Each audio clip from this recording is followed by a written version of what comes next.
बांग्लादेश के international crime tribunal ने पूर्व प्रधानमंत्री शेख हसीना और पूर्व गृह मंत्री असदुज्जमा खान कमाल को मौत की सज़ा सुनाई है। ये फैसला बांग्लादेश में पिछले साल हुए छात्र आंदोलन पर हिंसक दमन और उससे जुड़े मानव अधिकार उल्लंघनों पर आया है। इस फैसले पर संयुक्त राष्ट्र ने प्रतिक्रिया देते हुए कहा कि वह हर हाल में मौत की सज़ा का विरोध करता है, लेकिन साथ ही यह भी माना कि यह फैसला पिछले साल हुए प्रदर्शनों में मानवाधिकार उल्लंघन के पीड़ितों के लिए एक अहम पल है। संयुक्त राष्ट्र के मानवाधिकार कार्यालय ने कहा है कि अब जरूरी है कि आगे की सारी कार्यवाही निष्पक्ष और अंतर्राष्ट्रीय मानकों के मुताबिक ही हो। फरवरी 2025 में अपनी रिपोर्ट जारी करने के बाद से OHCHR लगातार ये मांग करता रहा है कि जिन लोगों ने हिंसा और दमन में भूमिका निभाई, जिनमें उच्च पद पर काम करने वाले अधिकारी और निर्णय लेने वाले शामिल हैं, उन्हें अंतर्राष्ट्रीय मानकों के मुताबिक जवाबदेह ठहराया जाए और पीड़ितों को न्याय और मुआवजा पाने का अवसर दिया जाए। रिपोर्ट में कहा गया था कि बांग्लादेश की पिछली सरकार यानी कि शेख हसीना की सरकार ने सत्ता में बने रहने के लिए प्रदर्शनों को व्यवस्थित रूप से और बढ़ती हिंसा के साथ दबाने की कोशिश की। संयुक्त राष्ट्र के मानवाधिकार प्रमुख वॉल्कर तुर्क ने उस वक्त कहा था, हमारे पास मौजूद गवाह और सबूत हैं, उनमें से ये साफ होता है कि राज्य हिंसा और टारगेट करके की गई हत्याओं का एक भयावह सिलसिला चला, जो मानवाधिकार उल्लंघनों के सबसे गंभीर मामलों में से एक है और इसे अंतर्राष्ट्रीय अपराध भी माना जा सकता है। उन्होंने कहा कि जवाबदेही और न्याय ही बांग्लादेश के राष्ट्रीय सुधार और उसके भविष्य की स्थिरता के लिए सबसे ज़रूरी कदम है।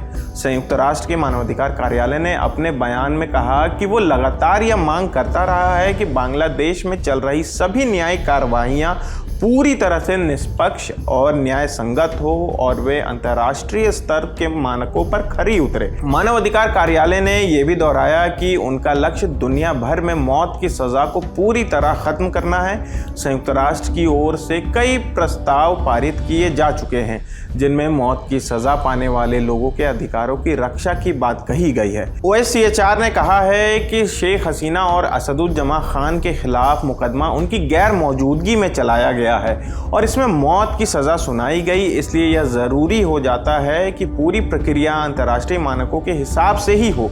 संयुक्त राष्ट्र के मानवाधिकार प्रमुख वॉल्कर तुर्क ने कहा कि हम उम्मीद करते हैं कि बांग्लादेश अब सच को सामने लाने, न्याय और मुआवजे की एक पारदर्शी प्रक्रिया शुरू करेगा, जो देश में मेल मिलाप और स्थिरता की दिशा में एक अहम कदम होगा।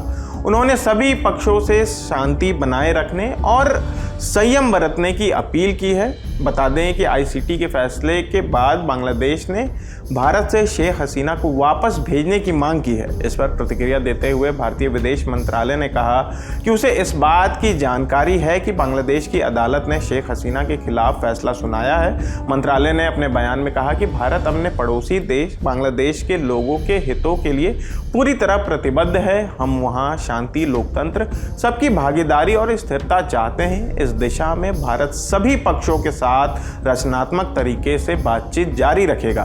फिलहाल इस खबर में इतना ही। मेरा नाम आसिफ है और सभी अपडेटों के लिए देखते रहिए दी लल्लन टॉप। शुक्रिया। हम माफ़ी मांगते हैं कि आप हर साल लल्लन टॉप अड्डा में आते हैं और थोड़ी देर के लिए रील्स देखना भूल जाते हैं। लल्लन टॉप अड्डे की वजह से आप अपने फेवरेट स्टार को लाइव देखते हैं और आपको उनसे फिर सवाल भी पूछना पड़ता है। आपकी शिकायत ये रहती है कि लल्लन टॉप क्विज में इतने इनाम आप जीत लेते हैं साहब कि वापस जाने में बड़ी समस्या होती है और अड्डे में आपको थिरकने पर मजबूर कर देने वाली परफॉर्मेंस होती है, जिसकी वजह से आप थोड़ा थक भी जाते हैं। अड्डे में आप इतनी सेल्फीज ले लेते हैं, इतने वीडियोस बना लेते हैं कि आपके फ़ोन की मेमोरी फुल हो जाए। हर साल होता है लल्लन टॉप अड्डा, इस बार भी होगा 21, 22, 23 नवंबर दिल्ली के मेजर ध्यानचंद नेशनल स्टेडियम में सुबह 11 बजे से।